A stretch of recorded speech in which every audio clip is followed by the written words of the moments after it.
واحنا ماشيين في رشيد، لقيت نفسي بقول لهم اقفوا اقفوا. بصيت على حاجه عجبتني جدا، كراسي معمولين من جريد. كنت طول عمري بحب الكراسي دول، فاول ما شفتهم نزلنا. هقول لكم على حاجه ممكن تعملوها بس بعد لقائنا مع نتعرف. منصور دراوي. اهلا بيك يا استاذ منصور. أهلا. انا شايف شغلك ما شاء الله زي الفل ونظيف جدا. ان شاء الله ان شاء الله. الشغل ده كله مين بيعمله؟ عندك ناس بيشتغلوا؟ عندي صناعيه. عندك صناعيه بيعملوا. عندي صناعيه. طيب الكرسي بياخد وقت قد ايه؟ الكرسي ممكن احجام، يعني الحجم الكبير ده طول النهار لغايه يمكن العشاء او قبل العشاء يعمل كرسيين. ماشي. الكبير ده. طيب وده اذا اصغر شويه يعمل 4. طب اسال سؤال. أي. عشان الاربعه دول الواحد بكام؟ 4 لا قول العرق.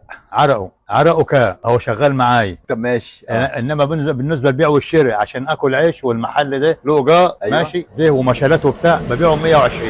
الطقم يعمل 600. طقم بيعمل 600. أيوة. الطقم فيه قد ايه؟ خلي بالكم معايا، الترابيزه دي واربع كراسي. واربع كراسي، والكنبه دي ايه؟ الكنبه دي اضافي. بكام؟ كنبه ب 300 جنيه اضافي. 300. ايوه يعني انتوا قلتوا 600 و300. 900. يعني يا عريس ويا عروسه، ليه بتروحوا تشتروا حاجات غاليه جدا؟ انا مش بهزر، انا بتكلم من قلبي. البساطه اجمل شيء في الدنيا. لو انت عملت طقم صالونك من كنبه واربع كراسي وترابيزه وترابيزتين صغيرين، دول بكام كمان؟ دول يعملوا 100 الاثنين. الاثنين بيعملوا 100. يعني الترابيزه دي ب 50 جنيه يا جماعه، قعدتك على القهوه يبقى عندك طقم كامل في بيتك. وبيترش. طقم بترش يا باشمهندس، بترش ورنيش. بيترش ورنيش. بترش نابوليا شكل النابولي. يبقى شكله زي الموبيليا بالظبط.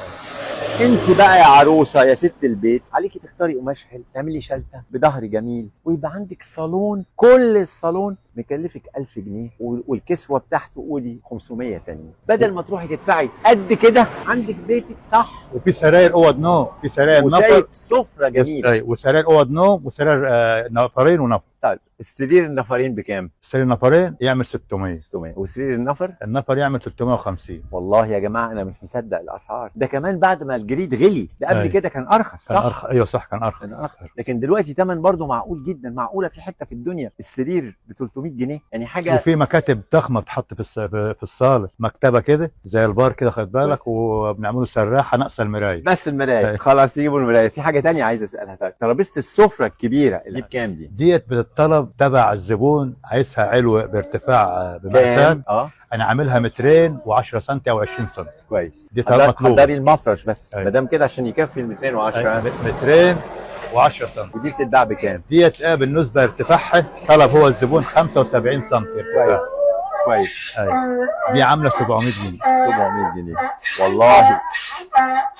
سامعين الطبيعه احنا فين؟ في حته جميله جميله وما شاء الله الحمير معانا. يعني عايز اقول حاجه بجد، انا بتكلم من قلبي. واحنا هنا راجل بيجي له ناس من كل حته في العالم بيقفوا هنا على الشغل اليدوي الجميل ده. فانا يعني مجرد فكره ليكم، لو انت عايز بساطه وعايز بيت جميل، حاجه في الساحل، حط الكراسي دي. طبعا مش الساحل الشرير، خلينا في الساحل الطيب. في الساحل الشرير هتقولي لا ده ما ينفعش خالص، بس والله جمال. لو عندك ارض، لو عندك بيتك نفسه بكل بساطه. انا نفسي يكون معايا عربيه دلوقتي احمل وامشي، لكن انا والله اشتريت دول عشان يدخلوا جوه عربيتي. ماشي. والكراسي يا باشمهندس ديت راحت اوروبا. صح. بس هو عايز يعني اللي يدعم الشغل، عايز معرض القاهره الدولي. المعرض ده نعرض شغلنا ويبقى فيه منافسه. صح. يبقى فيه منافسه شريف، والصنعه تبقى جوده احسن وامتع، ويبقى فيه مسابقه. عارف انا يعني من قلبي طلبت من كذا قناه من مصر بالذات يعرضوا شغلي في معرض القاهره. عايز تكلفه عاليه وانا ما انهارش. عشان وانا ما انهارش، انما هم يصوروا يعني يسوقوا وياخدوا النسبه.